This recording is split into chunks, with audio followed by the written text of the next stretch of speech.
What's up guys, how's it going? And today I have a special video for you because I just logged in today and this is a very spontaneous video and I have seen this. There we go, the British battleships are in the client and we will take a look at them. And what we also can do is we cannot see all the stats yet, but we can see the upgrades, which also means we can see the guns, which is quite a thing of rumors and testing, especially on the higher tier British battleships. And the one thing I can also show you is this. We have the complete and detailed armor layout of these ships, and they have undergone some changes. Wargaming made some changes to them, and especially if we take a look, this is a very sneak preview. We can see the Conqueror, for example, here. We have guns, blah blah blah, very special, and we have different armor layouts from the armor layouts that were in testing. So I will start at tier 3 with the Bellerophon, work my way up to tier 10, and we will talk a little bit about these ships. And I'm sorry that all of this is just like black and white and gray, but I obviously did not unlock these. And one thing this also means, right now we have these in the client, is that the community contributors will now have access to them. So this is a thing to look out for in the future. But I'm now going to make a slight up the line video about these ships and their guns, their layouts, and their especially their armor layouts. But let's start. I'm so excited. Let's start at the Bellerophon. The Bellerophon, as I stated in some videos, is going to be the start of the British battleship line at tier 3. I also made a naval table video about the history of this ship you can check out. And one thing that is pretty nice to notice, pretty interesting to notice, is the layout of these spotting masts. I talked a little bit about them in my naval table video, with the smoke being in either one of them, and yeah, just the spotting not so good on this ship. But this is pretty standard layout of the time. And as I said in my naval table video as well, this is basically just a slightly upgraded HMS Dreadnought. So for all the HMS Dreadnought fans out there, we technically have an HMS Dreadnought in game, although the HMS Dreadnought is not the Bellerophon class. But well, the guns are the same, the layout is the same, and basically the armor is the same as well, with only some slight changes.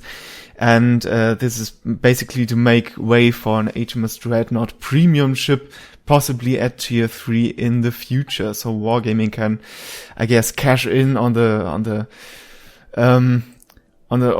premium state and the royalty of the HMS Dreadnought herself. But, well, what do we have in the Bellerophon? We have obviously some pretty early battleship design thing about the armor as well. We have the 16 millimeters basically all over the ship, except the superstructure. Here we have some 19 millimeter stack armor, although the stack armor won't help us against most ships and most engagements, even at tier 3. But the Citadel and everything is actually quite well protected, with 152 all the way to the front. So you cannot get penetrated through the front or something and then suffer a lucky Citadel. You might get hit over here and it would go through, and then we have the Citadel back there. But I will go on to the Citadel in a little bit because it's very interesting on these British battleships. Then we have some 168 millimeters and some 204 and 254 millimeters, even some 229 over here.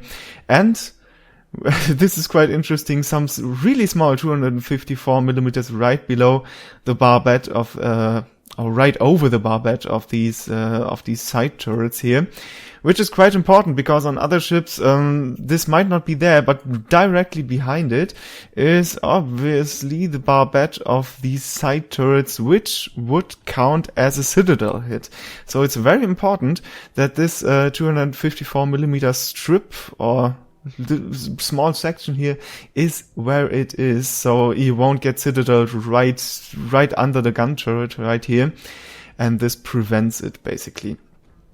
Now, the citadel is quite interesting because if we take away all of this, the citadel is completely underwater, and we have some citadel areas in front of here which are quite thin. If you look at here, these are quite thin areas, so even a hit to here will not get to the citadel.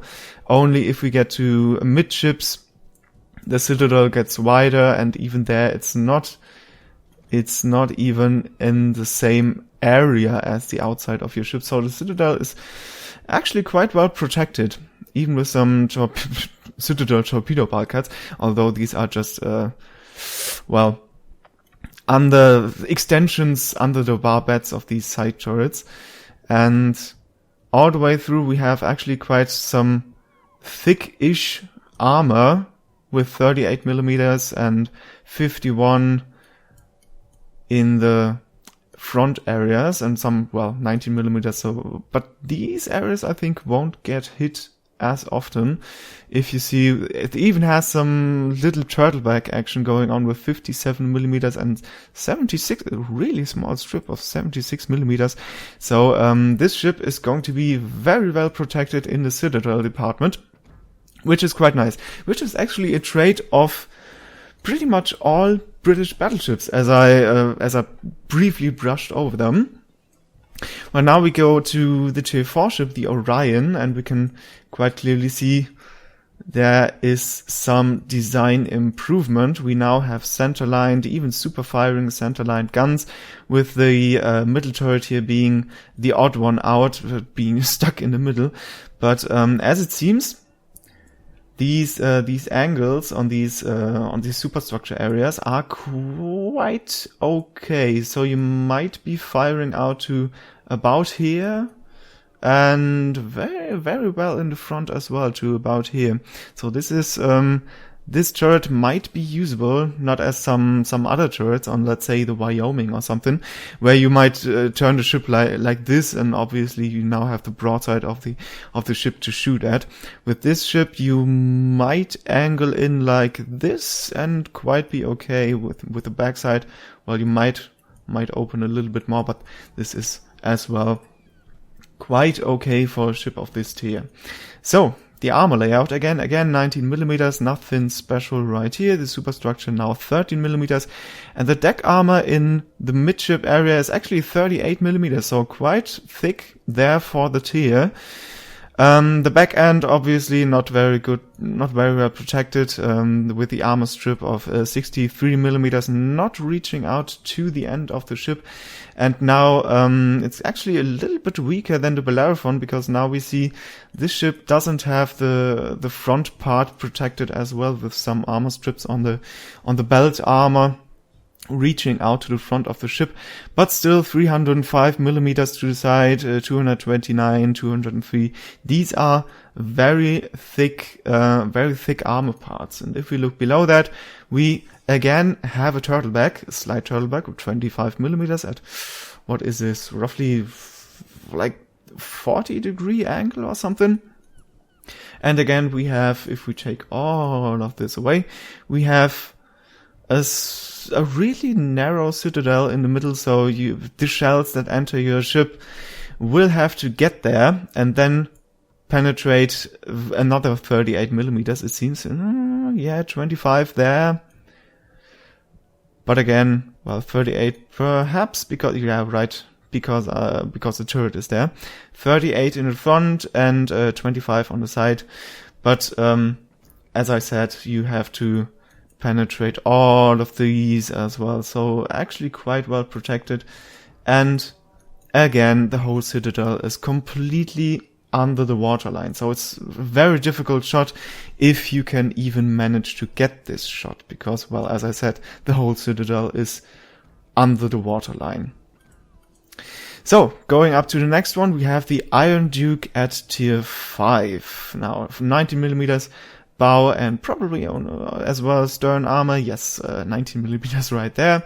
And the armor strips not reaching out to the front again. But we still have some really nice deck armor, actually. 44mm. I'm sorry, 44mm. And 25 over here. And the side armor is now a bit more protected than on the Orion and the Bellerophon, because we now have thick armor plating extending all the way to the deck. We have some 203mm, some 152mm, which is just actually quite odd. Are these? Yeah, these are the upgraded barbettes and casemates. I'm sorry, not barbettes.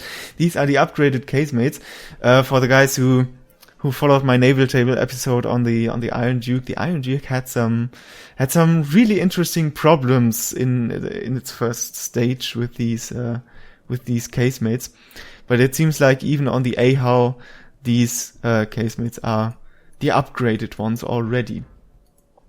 Now these casemates are protected by a 152mm armor belt, and we have the 305 and 229 over here.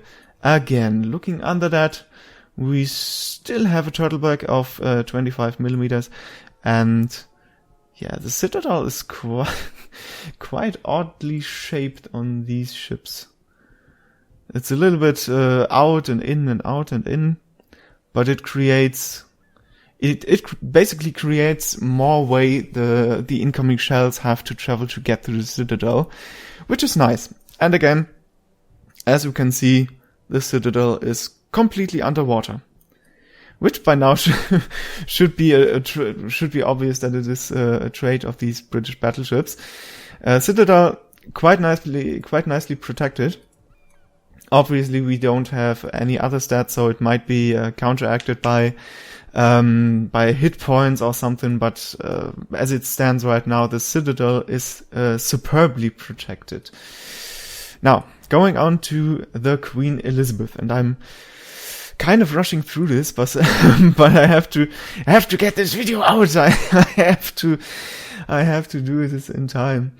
And with the Queen Elizabeth, we now have a little bit of an odd one right there, because the Iron Duke class was very well protected actually, and now it is kind of a reversal. We can see the really huge torpedo bulges, 90mm. These are okay. These don't really count as armor, but more or less like, torpedo bulges. But the real thing is actually underneath that, which is quite sad to see that these 25mm plates here on the side have returned. If you look at the Iron Duke, there we have some nice 152mm, and under that some 203mm. So very nicely protected. And with the Queen Elizabeth, we have this huge weak point at the side with the 205. No, I wish it was 205 with the 25mm. So this is actually a bit of a weak spot to the ship, which it shares with her sister ship, the Warspite, which is already in game.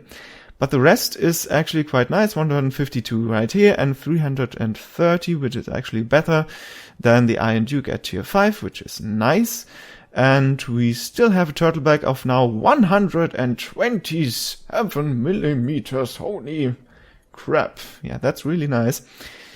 And the citadel, again, is completely underwater. Excuse me, I now have to check this on the Warspite.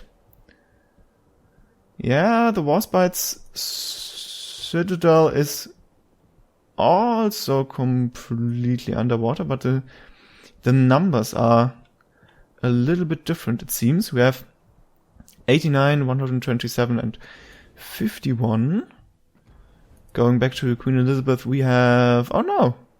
It's actually completely the same. I thought the numbers might have changed, but this is actually the same model. Interesting. So it is actually the same as the Warspite. Copy paste the whole model. Nothing to say right here. Nothing to see right here. Move along, move along. Yeah, Warspite, again, a very nice ship. So I guess the Queen Elizabeth might be nice as well. Now in the tech-free version. But for the ones who do not own the Warspite, this right here will be basically a key to another tier 6 ranked game or something. Queen Elizabeth might be very strong at that. Now, we go to the higher tiers and to the basically more interesting ships, I would say. The more known ships for that. We have the King George V with the 356mm guns. No upgradable guns right here, only the 356mm, which is historically correct. And we have a very, very beautiful ship. A very, very nice ship indeed. And let's take a look at the armor. 25mm bow section, which is actually not really good at all, because the bow section, as you can see right here, is very, very huge. It's a huge section which can be overmatched by many, many guns at the same tier. I'm sorry for that. And if you get up tiered into tier 8 or tier 9 matches, you will struggle with this bow. And even with the oh my god, the deck armor is 25mm as well. And there's even a strip of side armor with 25mm. So this might hurt. This might actually really, really hurt. But the side armor in comparison is actually quite okay. With some 381mm right there, 356 midships. And some 235 and some 260 over there. Even some thick parts in the front right here. And let's take a look underneath that. And ooh, hello there.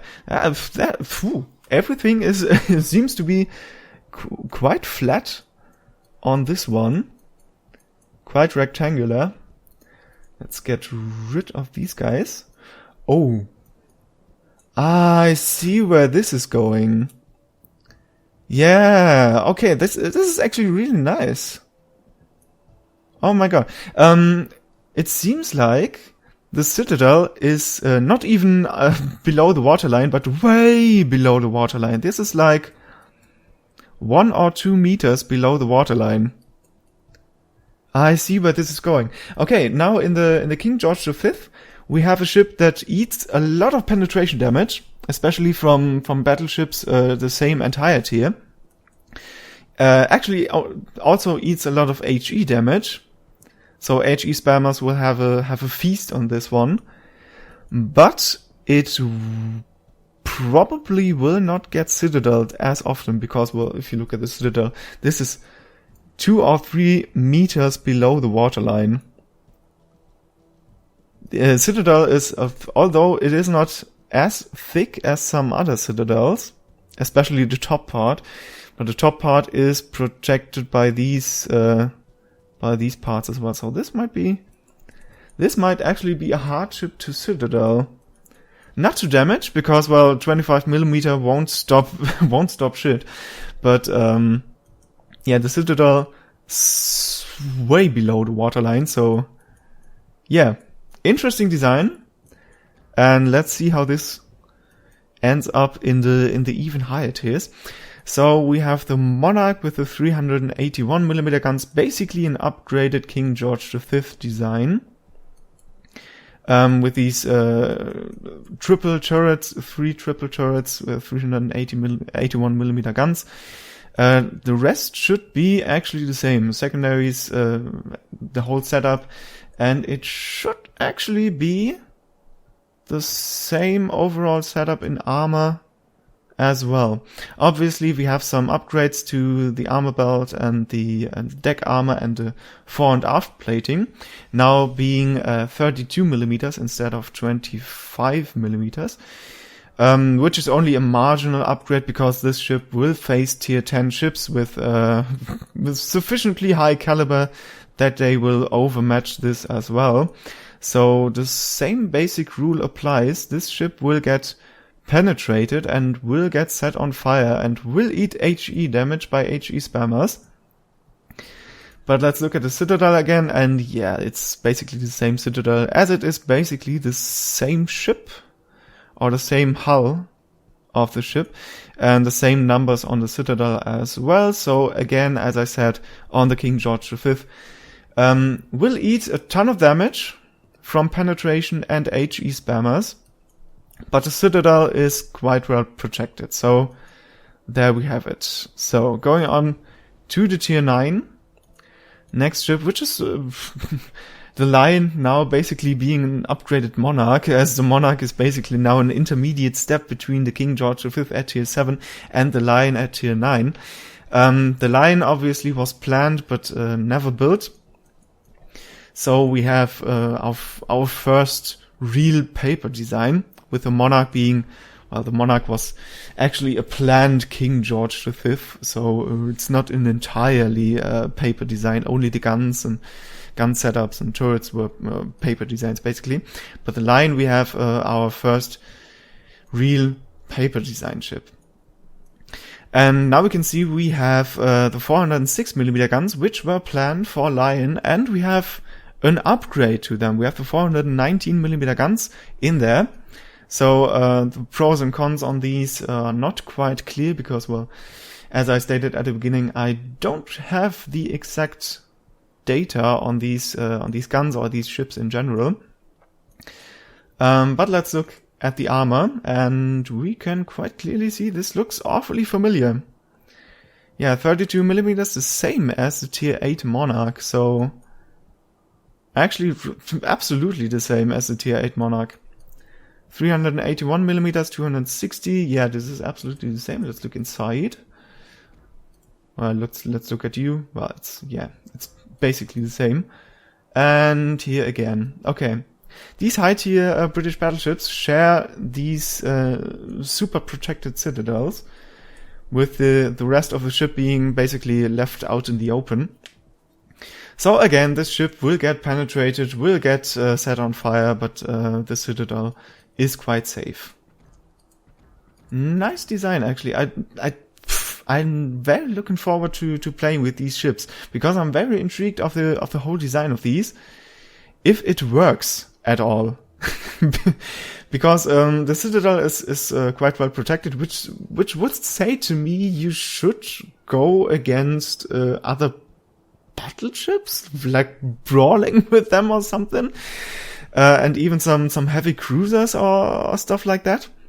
But at the same time, your bow section and even your side section over here with the 32mm side belt armor, and the deck armor is really weak in comparison to other ships, and you will get penetrated by other battleships. So this will be very interesting to see how this goes. But I guess you will not get nuked. You will eat damage, you will eat a ton of damage in these ships, but you will not get nuked from 100% to 0 in one salvo. So I guess it could work, maybe. I'm very curious to see, but this is due to some testing as well. Now, the Conqueror. Much debate on this one. And now we can quite clearly see they stuck with the triple turrets, with the 4 triple turrets. And one thing that surprised me is both options. You have 2 gun options here, and both options are 457mm. At one point, Wargaming stated that that there were 2 gun calibers. Either, I think it was 419. Like these triple turrets with 419mm guns in them, or the double turrets with 457mm.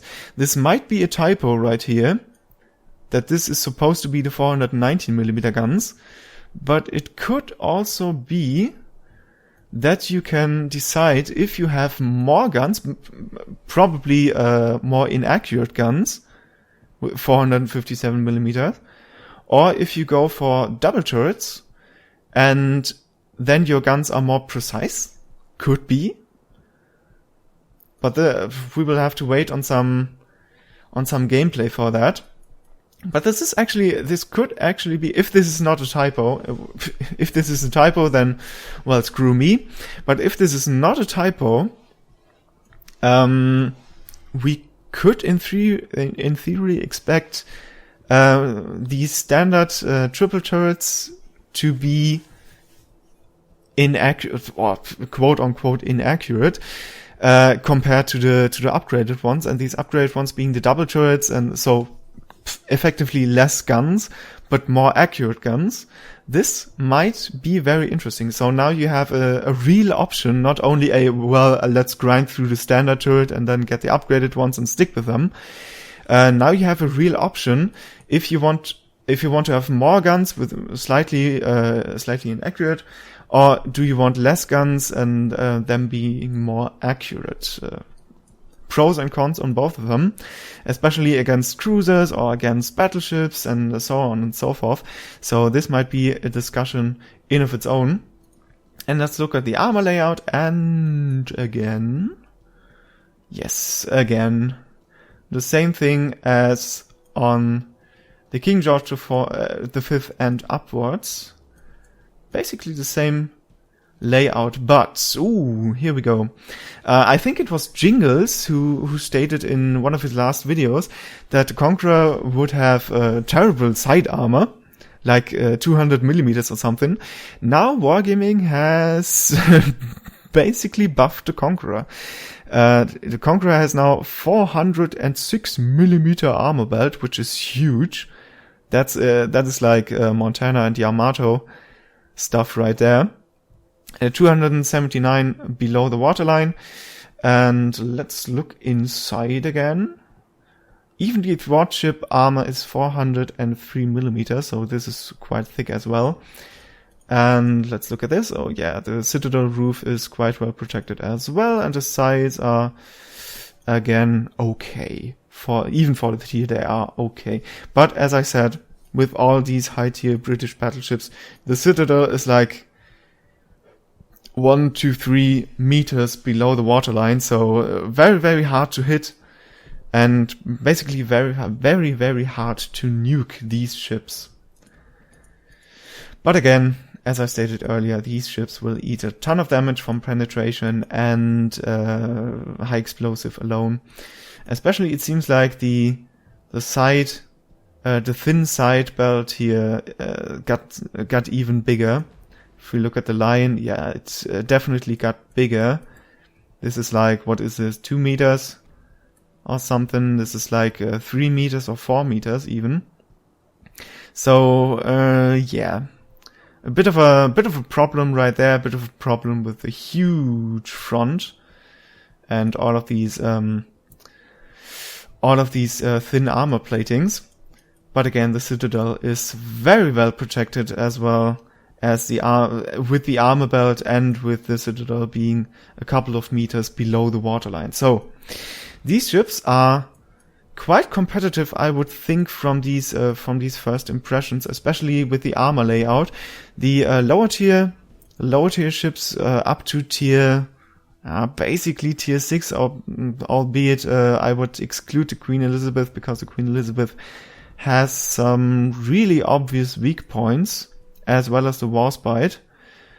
But as I read on the Queen Elizabeth in-game, she is supposed to have the 2.0 Sigma of Warspite, so I guess some nerfs to the armor had to be made in comparison to, let's say, the Iron Duke, which has superb armor on the side and even on the front parts here. These ships, very, very interesting. As I said, tier 3 to basically tier 6 have good armor, very good armor indeed, and tier 7 to tier 10 have weak armor, but the Citadel is superbly protected.